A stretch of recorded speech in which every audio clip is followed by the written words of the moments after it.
Hello guys, yes, still on the grand finale of Ultimate Love reality TV show. Today, Bolar were the third couple to be evicted today. Guys, we know what it has been for them.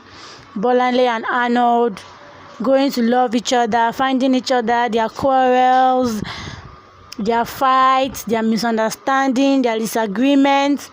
And who would have thought that with all those problems, they would have made it to the top 5? But thank God for them. They've been here, they've scaled through, and we can only hope and pray for them that they find a way to settle whatever is their differences, and then hold on to each other and be happily ever after and live happily ever after. So guys, we are still on the Ultimate Love reality TV show and waiting for our winner. We're still waiting for our winner, so we don't know, guys. It's between Ikarissa and Roxy. Guys, just stay tuned. We're here. We're giving it to you after the drop. Thank you.